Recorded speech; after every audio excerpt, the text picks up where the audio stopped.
everybody, and welcome to Taking Control, the ADHD podcast on True Story FM. I'm Pete Wright, and I'm here with Nikki Kinzer. Hello, everyone. Hello, Pete Wright. Oh, Nikki, this is it. It's our last show of the year. Last show of the year, right before Christmas. What are we going to do with ourselves? Go on a little vacation. Oh. At home, where we've been. So we're going to stay. We're going to stay at home, not leave the house. Yeah, it's going to be great. We're actually talking about that. We decided to take a little bit of time today and reflect on some of the lessons learned over 2020. I hope we make this interesting and not just self-righteous navel-gazing. I know, right? I think our lists of things to talk about are good, and they bring back, believe it or not, some darn fine memories of this year. What a weird thing to come out of the raging dumpster fire that is 2020. But my goodness, we have learned some things, and we're going to talk about it. Before we do that, head over to TakeControlADHD.com, get to know us a little bit better. You can listen to the show right there on the website or subscribe to the mailing list, and we will send you an email with a new episode each week. Connect with us on Twitter or Facebook at Take Control ADHD. And don't forget, we are on a journey to our next Patreon tier. If you haven't considered becoming a member of patreon.com/the ADHD podcast, we would love it if you would consider it right away. As we record this, we need 16 or 14. I don't have it open all of a sudden. It is 16 more people to join us. We'll hit our next tier, and we're on the cusp of releasing our next resource library of all the resources we've talked about on the show. We get a lot of requests all the time of people who want to know when we talked about this such and such a thing.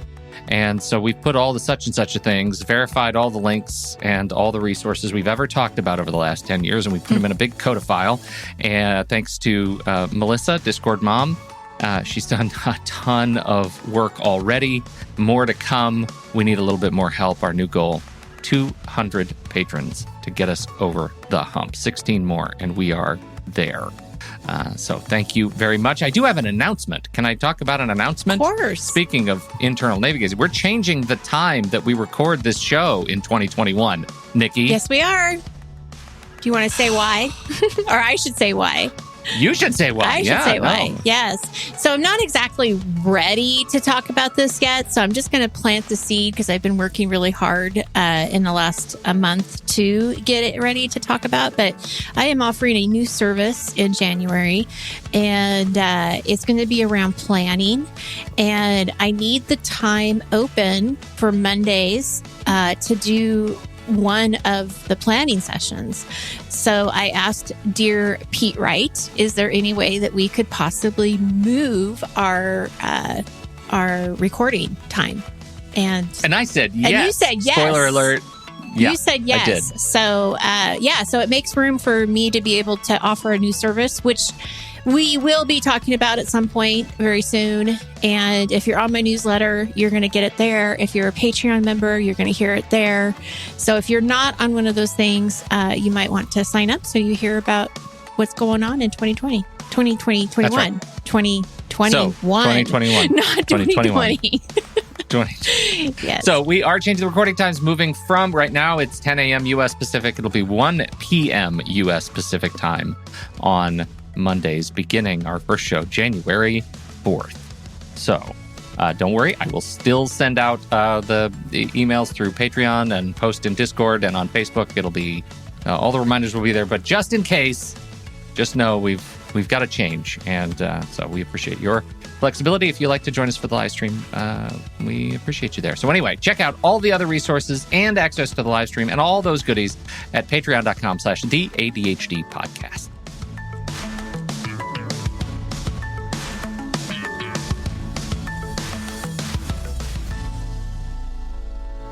All right, Nikki. All right. 2020. Light it up. Yes. Last episode of the year. All right. That's right. So What'd you learn? How do you want to talk about this? I thought we could just take a little bit of time to reflect on our past year, if we really wanted to do that or not. I don't know, but we're here. And, but there were some good things, right? There were some good things, I think, for us to highlight. And there were some, really great experiences that I got to share with some of my clients that I wanted to talk about. And maybe us just kind of talk about some of the shows that really resonated with us too, during this time. So I'll tell you, at the beginning of the year, I think that everybody had high expectations of 2020. It's a great year just because it's 2020. It sounds great. I know that with a couple of my clients, we had set up like 2020 goals, similar to what we talk about when we were talking about the joy kind of bucket list, when we were talking about how to bring joy into your life. Well, we made those great vision jokes that nobody saw coming. Yes. 2020. Oh, man. All of January was full of amazing jokes. Yes. Mwah, chef's kiss. Thinking that, we're going to get all of this new fun stuff in. And of course, none of that actually happened. So everything changed in March. For me, on a personal level, though, I do want to talk a little bit about the journey I had in January and February, just because many of you know that I had to kind of fight a little bit to get my daughter diagnosed with ADHD, because as you guys have heard in the inattentive episodes, it was very difficult to get her teachers to understand or see what I see, and even her primary doctor. So that was quite the journey of finding a psychiatrist who would sit down and actually do the testing and come back with the results that I had already known, but I needed to have confirmed. So that was certainly a personal issue that we had to go through. March came. March, spring break. It was around spring break here in Oregon, where the schools said, "Oh, we're going to take 2 weeks of spring break, and you'll be back, April something." Do you remember that? Yeah, I do. Because we hunkered down. We did our part for sure. Yeah. And then 2 weeks became the rest of the year. And, but there was still a lot of uncertainty, right, of what was going to happen. And you and I definitely, I thought, got right on it with getting some great guests on the show to talk about COVID. They were ready. Yeah. And talk about the anxiety. And, I think all of them. We had James Ochoa, Dr. Michelle Frank, Dr. Dodge Ray. He did an online meditation with me. Hello. Mm-hmm. That's not uncomfortable to do that in front of people. It's kind of weird. Caroline McGuire talking to us about how to talk to our children during this time, which is actually a really fitting conversation too, because prior to her being on, she was talking about social cues and how to help our ADHD children be, more social, or at least be able to interact. And then all of a sudden that's taken away. So that was very interesting. And then Dr. Doug also talked to us about the pandemic anxiety. So it was interesting to get experts' different perspectives and kind of going along with us, as we were in this kind of unknown territory. Yeah, I think that we had that exuberance of just sort of transitioning from, the stuff we were really excited about, entrepreneurialism. We actually did this episode in February, ADHD accommodations at work and working from home. Yes. In February. What? Yeah. I did not know that we could read the future, but we could, it turns out. And that is an episode that has gotten, as you can imagine, some traction. Right. In terms of skills, there are some things that I've learned from the people that we've talked about, and in terms of skills and behavior changes, the people I keep referencing after this year, absolutely Marilyn Paul and the Haunt List. Yes. I loved that episode. Yes. Dr. Marilyn Paul was just great. Meeting Russ Barkley. I mean, he was just so great and learned so much about him. His exuberance for being just such a firebrand about ADHD and how dangerous it is was amazing. So kind, too. Yeah. Kind for being Truly. Dr. Barkley, the Dr. Barkley. It was such an honor. And yes, one thing that really struck me with his conversation was how serious ADHD and how he referenced it to be the diabetes of mental health. I have told people that over and over again, because that really hit hard. And I think people understand it. When you hear that comparison, it makes sense. Right. So, right. My behavior changes though. I mean, I've also, adapted some of my own personal note taking, thanks to Mike Rohde from Sketchnoting. That was really fun. We did a workshop on that. That was really great.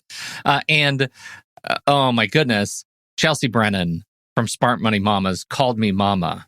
on a podcast. And that was amazing. Plus, the tool she recommended at YNAB, youneedabudget.com, completely changed my life. I think that is yeah. I mean, it's just a number one thing, just because I've been looking for a money metaphor that works with my brain, and that nailed it. I've been looking for years. Nothing has ever worked for me until YNAB. Yes. And so I would say that's a real high point for me I would in terms say of that new tools and behaviors. Absolutely. I've never really had a budget like that where it worked. Like, I've budgeted things, but I'm sure like everybody else, it's like you start it, you look at it, and then it kind of goes away or doesn't work well or whatever. But YNAB has definitely been something that I have stuck with. And even this weekend, I was going through it and I saw a charge and I asked my husband about it. And he's like, oh yeah, that was from this. And then, but I deposited the money and I'm like, oh, you did. I see it's a wash. Like I was able to see what he bought and how he deposited the money to cover it. And I mean, it was just awesome to be able to see all of that. So that is definitely something that changed me as well. And I'll tell you something that changed with me with Marilyn Paul too, was just the importance of rest, taking a day off and not feeling guilty about it. You just take the shoulds out, take the to-do list out. That was really, I think, important to hear. I put that on one of my big lessons learned too, was just like understanding what rest really is. Mm-hmm. And we can talk about that more in a bit, but that was a big one for me too. Yeah. I also really appreciated Dr. Michelle Frank and Tara Koch for talking about inattentive ADHD and how the diagnosis can be so easily missed. That tied into certainly the diagnosis of my daughter. But for Tara to come on the show and share her story, that was really brave. And, when you're not used to podcasting, you're not used to talking about yourself, that can be really scary. And so I really appreciated her coming in and being so honest about that. Well, you couldn't tell. No. I mean, she's an old hat at this stuff. It seems like you would never know that any of this was new to her. She's great. No, absolutely. Yeah, great things. Absolutely. So I want to talk a little bit about my clients because, oh my gosh, they've been amazing during this time. Mm-hmm. The first thing I noticed when I was working with clients is how much they related to the pandemic. Like how so many people said, this is how I feel every day. It's hard to focus every day. And now people are telling me it's hard to focus for them because of this, this, and this. And so it was really interesting to hear how some of my clients were able to really share what they knew to help others. And there was one of my clients who's a doctorate student, and she was actually even recognized at the end of the last semester of spring semester for helping other people by putting together study halls and body double sessions and check-ins so that people would stay on schedule. And she did that. And that was really cool to be able to see how they can take their own daily experience and help others in times that, maybe aren't used to having to have a body double all the time or whatever. Yeah. So that was really cool to see. Resilience is something I think every ADHDer has, and seeing the clients adjust from working from home. I had many people, that was probably the biggest struggle that I saw with my clients is here I'm used to working in an office. I'm used to having that structure that, some accountability, and now I'm just at home. And many of my people that I work with live on their own. So they didn't have necessarily a family or a partner. They were by themselves, which is really hard to be that isolated and also to have really no structure, that you're, and now you have to adapt to this, which is kind of an ADHD nightmare in some cases, so it's important, to see how many of them were able to figure it out and were able to ask for help. And they were so much more compassionate with themselves and, really being able to see, okay, I'm not the only one dealing with this. It doesn't have to be perfect. The expectations aren't necessarily the same. Just all of the kind of conversations we would go through week after week and seeing them being able to adapt was really awesome. It was just really inspiring. And I also just want to say, thank you. Thank you so much for my clients. I learned from them every day, how amazing they are and how inspirational they are. So after me having a hard day, I would, think back and think, okay, I can do this. I can also sit in the unknown and be uncomfortable. And they kept showing up. I can keep showing up. They helped me just as much as I helped them. And so that was something that I think I know I'm very grateful for and appreciate from the year, is that I didn't feel like I was alone either. I was going through this with the people I was meeting with every day. I was thinking about that too. I mean, in terms of the year being terrible, I'll also remember it for a lot of really, really good things that came out of the year. And maybe it was because of the extended, continuous kind of downtime and reflection time, right? Like there were weirdly fewer internal distractions because of all the giant external distractions. Yeah.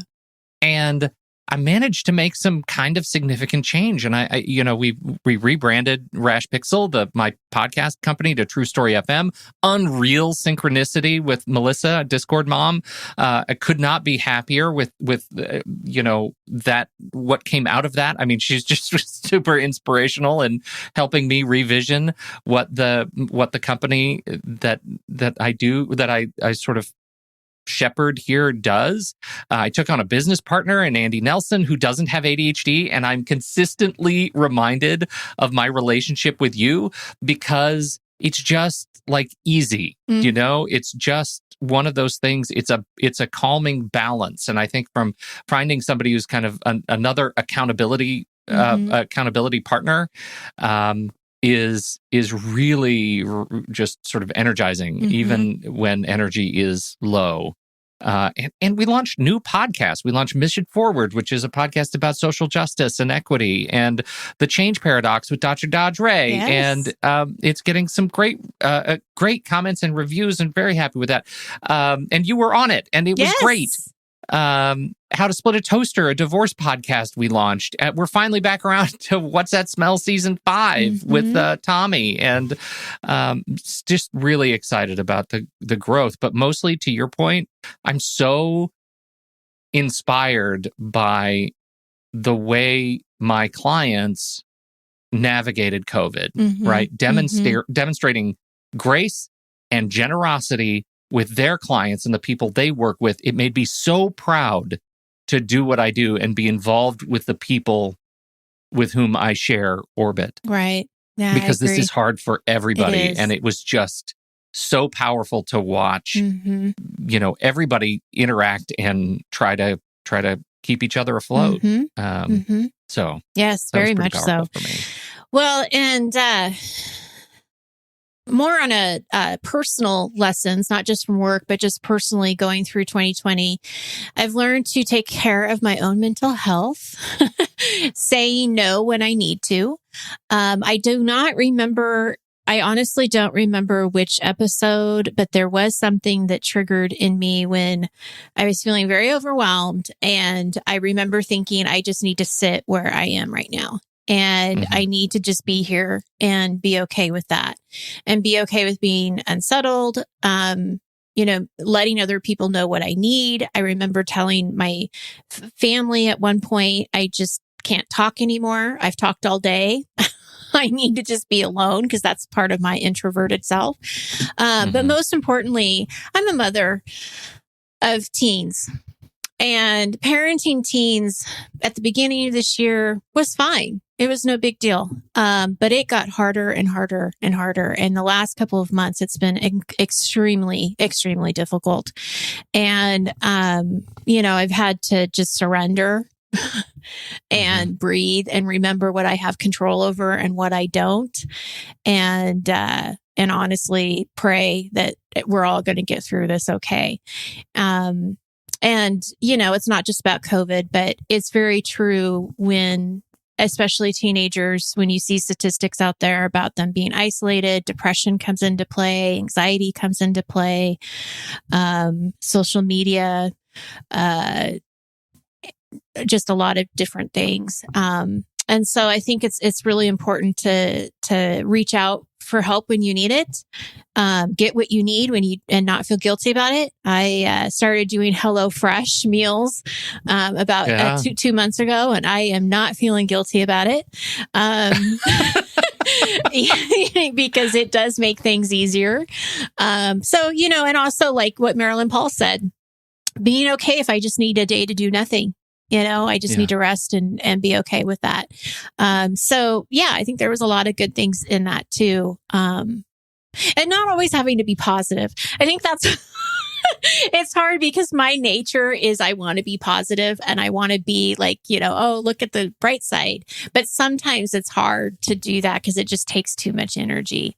And so it's okay to just let that energy be saved for a different day. And, Yeah. just be in it. I had those. I definitely had that one for me. I when you think that 2020 is, for me personally, is largely marked by COVID, and it completely rewired my relationship with physical and emotional health, right? It's just, it was so incredibly debilitating for just long enough. But patience, right? As much as I'm dealing with like long haul stuff, I'm learning patience every day. And I kind of am surprised that here I am at my age, still learning lessons that at some level feel rudimentary. It's humbling, right? It's really humbling. Rest, we talked about Marilyn Paul's lessons for us. Rest means rest. And I wasn't doing this well. My rest would be not working, but it would be doing other things. Right. And that's not what rest is. And learning how to rest, like perspective has demonstrated repeatedly the value of rest for me. And you talked about parenting teens. I would say as a spin-off of that, learning to be present through new kinds of grief and anger with those closest to me. Yeah, that's a good right, because they're like, they don't know how to do this any better than I do. And I know I'm mad and testy, and I'm but figuring out how to be present and patient with one another, living in close quarters for so long, without the interaction of other faces and hugs and things like that. I feel like I'm learning some lessons there too. Like how do you express kindness when weirdly you're the last person they want to see right now? I know, right?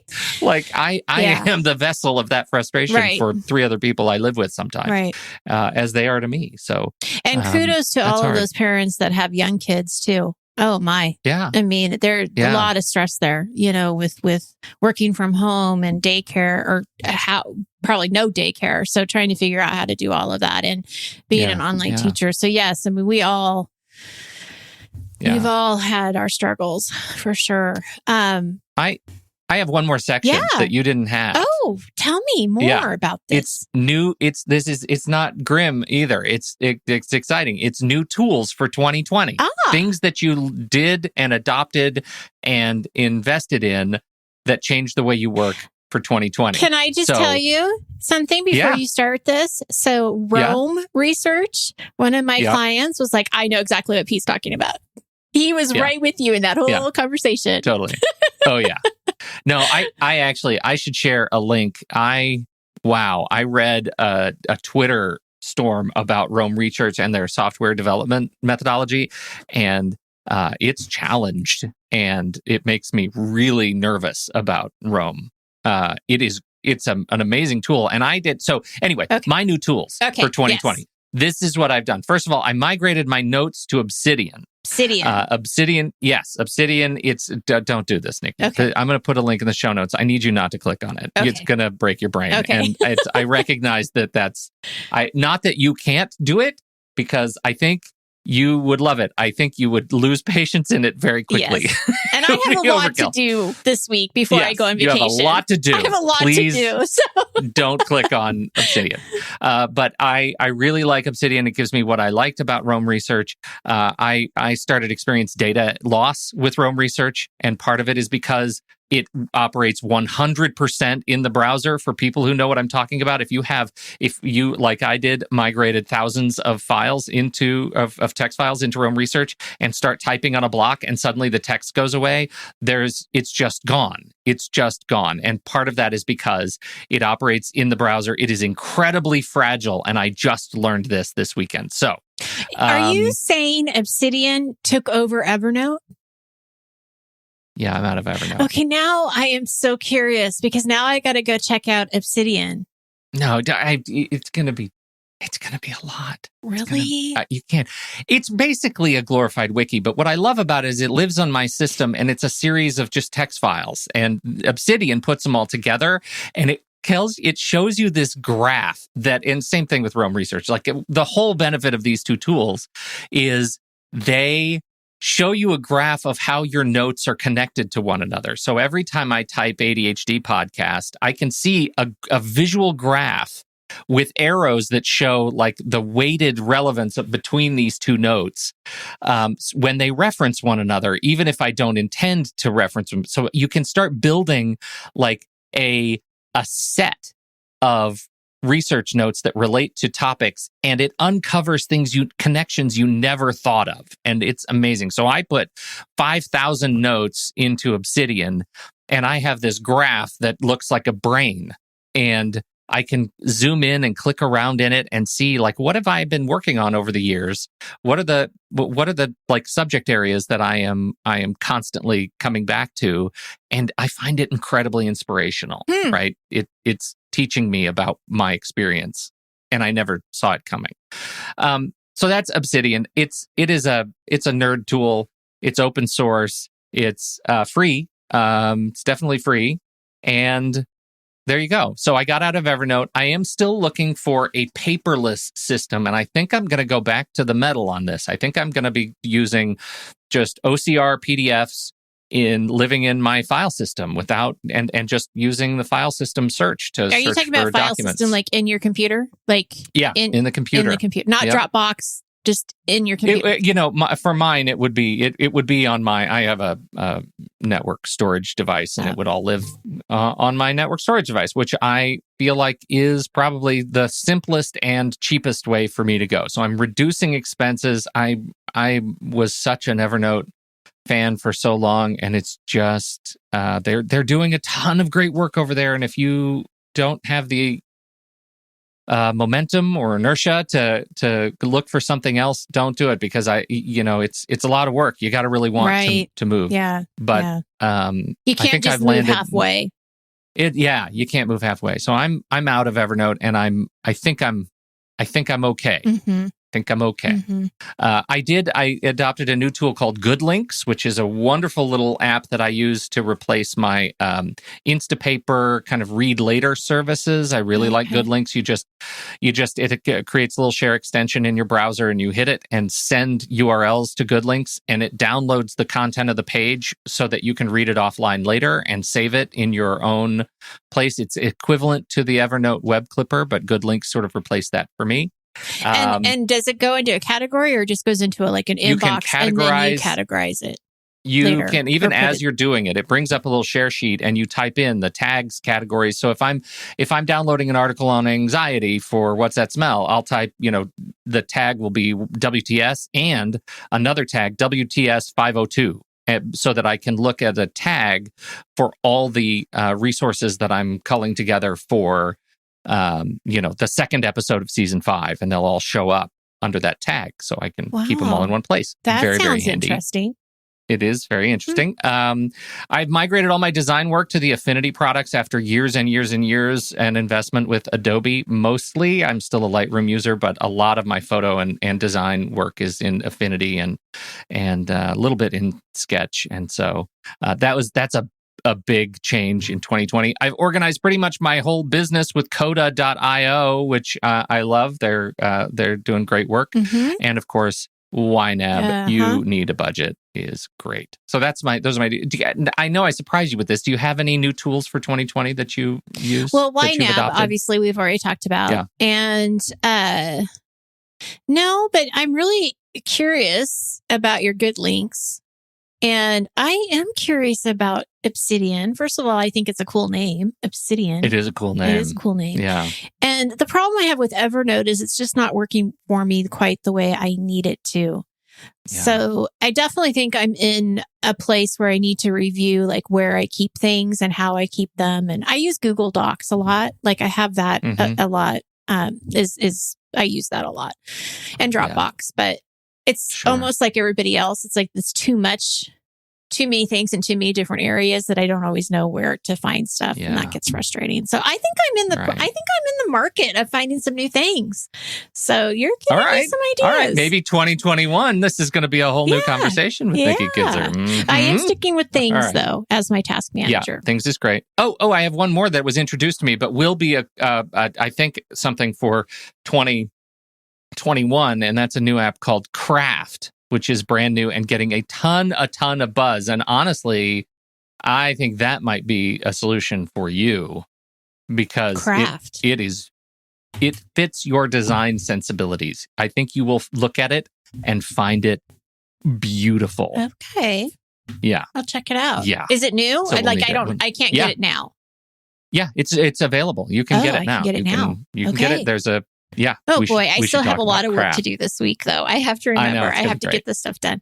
So this is going to be great. It is. On a closing note, I think, thinking about going into the new year, I have a lot of hope. And I think that it's great, these vaccines, whether I don't care really what your opinion is on them, because that's not what this is about, but there are vaccines coming, which is great. And I think, as we talked about what we learned before, taking one day at a time and being okay with that. So I'm not planning a whole lot right now, except for these things that Pete has now, put in my brain, with new, software.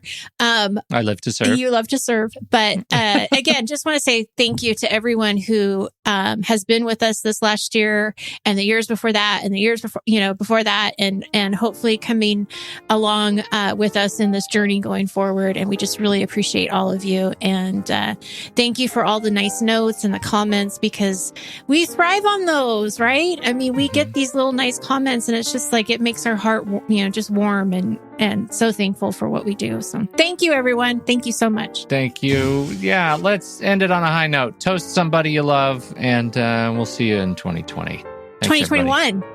2021. Oh my gosh, I've already done it. We sure appreciate it. For this year and next year, we appreciate you downloading and listening to this show. Thanks for all your time and attention. Don't forget, if you want to chat about it, head over to the Show Talk channel in Discord. You can join us over there. First stop's going to be patreon.com/the ADHD podcast. Then you can jump over to the Show Notes channel or Show Talk channel and hang out with us there. On behalf of Nikki Kinzer, I'm Pete Wright. We'll see you right back here next year on Taking Control, the ADHD podcast.